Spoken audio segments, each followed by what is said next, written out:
दोस्तों नमस्कार। Complication in pregnancy, especially the mental condition of the pregnant women, medicines and their treatment। ऐसे case में गर्भवती स्त्री अत्यंत चिंतित, उदास एवं खिन्न मन रहती है, व्याकुल और भयभीत सी लगी रहती है। कभी कभी उसे मृत्यु का भय भी सताता है और कभी भूत प्रेत आदि का डर लगा रहता है।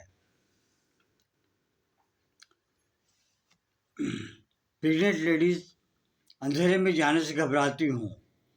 इस रोग के और भी कई सारे लक्षण हैं। लक्षणों के अनुसार इस रोग की दवाइयाँ दी जाती हैं। एकोनाइट के जो लक्षण हैं वो हैं, यदि गर्भवती महिला को मृत्यु का भय रहता है और रात रात भर नींद नहीं आती है, मन उदास एवं खिन्न रहता है, तो ऐसे में एकोनाइट 30 बहुत ही लाभदायक सिद्ध होती है। दूसरी दवा जो है वो है एक्सिया रेसिमोसा। जैसे जैसे प्रसव का समय निकट आता है, रोगिणी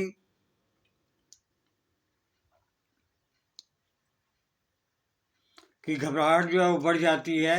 उसे अपने चारों तरफ अंधकार ही अंधकार नजर आता है। ऐसे में यह औषधि बहुत ही लाभदायक है।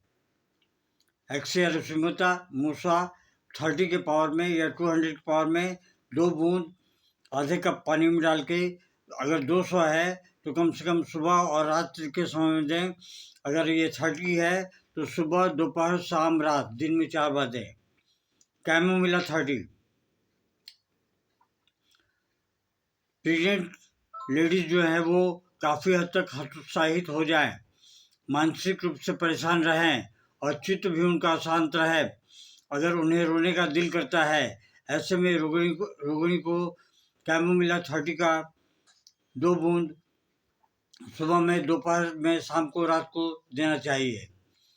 सिपिया 30 या 200 रोगिणी को किसी कार्य में मन नहीं लगता है, सबसे अलग थलग रहना चाहती है, सबके ओर से उदासीन रहती है, नाक एवं गालों पर सफ़ेद रंग के दाग नजर आने लगते हैं, जी जो है वो मितलाने लगता है यानी कि नौसिया होती है, खट्टी चीज़ें खाने का मन करता है, दूध एवं मक्खन की गंध उन्हें बुरी लगती है। ऐसे रोगी के लिए सिपिया बहुत ही अच्छी दवा है। फॉस्फोरस 30 रोगिणी अगर अंधेरे से डरती हो, अकेला नहीं रहना चाहती हो, भूत एवं प्रेत का भी डर लगा रहता है, चारों ओर से उदासीनता रहती है, अपने आप को अपेक्षित महसूस करती है, ऐसे में फॉस्फोरस 30 का कम से कम 2 बूंद आधे कप पानी में डाल के हर 3 से 4 घंटे पे उसे देना चाहिए।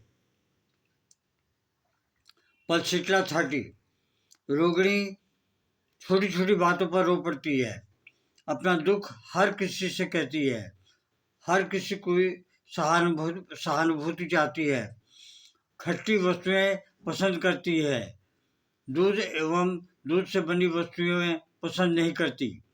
ऐसे रोगिणी के लिए पल्सिट्ला 30 जो है वो बहुत ही कारगर सिद्ध होता है। ऑरमेट का क्या कहना, ये दवाइयों में बादशाह है। ऑरमेट जो है, रोगिणी जीवन के प्रति उदासीन रहती है, अपने आप को अत्यंत दुखी महसूस करती है, आत्महत्या करने का दिल चाहता है उसका। ऐसे रोगी को एरोमेटिलिकम 200 के पोटेंसी में दिन में 3 से 4 बार अवश्य दें। इक्लेम्पसिया जो है, प्रेग्नेंट लेडीज को हाई ब्लड प्रेशर हो जाता है, यानी कि ब्लड प्रेशर जो है बढ़ जाता है। ऐसे में प्रेग्नेंट लेडीज को रेडियम 200 का एक डोज एरोमेटिलिकम, जो कि मानसिक उदासीनता या आत्महत्या करने की प्रवृत्ति को भी दूर करता है, और उसके साथ में ब्राइटाम्यूर 1 mg फॉलोड बाई 200 रेडियम 200 एक डोज दें, ब्राइटाम्यूर 1 mg 2 बूंद आधे कप पानी में 2 बार दें और बैराटामूर 1 mg या फॉलोड बाय 2C 200 ये अवश्य उसे 2 से 3 बार दें। इसके अलावा जो है अगर इससे कम नहीं होता है तो आप उसे राउल्फिया भी दे सकते हैं। राउल्फिया मदर टिंचर 3 बूंद आधे कप पानी में डाल के दिन में 3 से 4 बार उसे पीने के लिए बोलें। मेंटल ट्रॉमा, एबनॉर्मल चाइल्ड क्यों पैदा होते हैं? फैमिली में टसल की वजह से होता है या हस्बैंड के साथ में लड़ाई झगड़े वगैरह की वजह से होता है। इस तरह से देखा जाता है कि जो बच्चे पैदा होते हैं वो एबनॉर्मल पैदा होते हैं। ऐसे केस में औरतों को इग्नेशिया, नेट्राम्यूर, एसिड फॉस, पेरिस्क्वाड्रिफोलिया ये दवाइयाँ उनके लिए लाभदायक सिद्ध होती हैं। हाँ, इसे अगर आप लेना चाहें तो आप अपने नज़दीकी किसी डॉक्टर के सलाह पे ही लें। अगर न्यूट्रिशनल डिफिशिएंसी है तो आप एरममेट 200 के पावर में, जैसा कि हमने आगे भी बताया है, एरममेट जो है वो एक तरह से सोना है। तो एरममेट जो है वो बच्चे के हड्डी को भी बहुत ज़्यादा मजबूत बनाती है। कैल्केयर फॉस भी प्रेग्नेंट लेडीज को देना चाहिए। कैल्केयर फॉस 200 का 1 डोज गाहे बगाहे दे दें।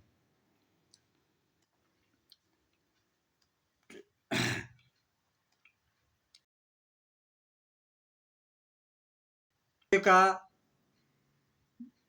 मृत्यु पेट के अंदर ही हो जाता है तो ऐसे में आप उसे सिफिलिनम CM का 2 बूंद उसे हर 15-20 दिन के बाद में एक बार उन्हें दें। इससे जो है बच्चे की मृत्यु पेट के अंदर में नहीं होगी। ग्रीफ जो है वो दुख जो है वो बच्चे को एबनॉर्मल पैदा करता है। प्रेगनेंसी के दौरान अगर पहले भी बच्चा पेट में मर चुका है या बच्चे का डेथ हो गया है तो ऐसे केस में आप ड्यूरिंग प्रेगनेंसी एरममेटिलिकम, सिफिलिनियम गाहे बगाहे रेगुलर नहीं और कार्सिनोसिन, और अगर पेशेंट साइकोटिक है तो उसे मेडोरिनम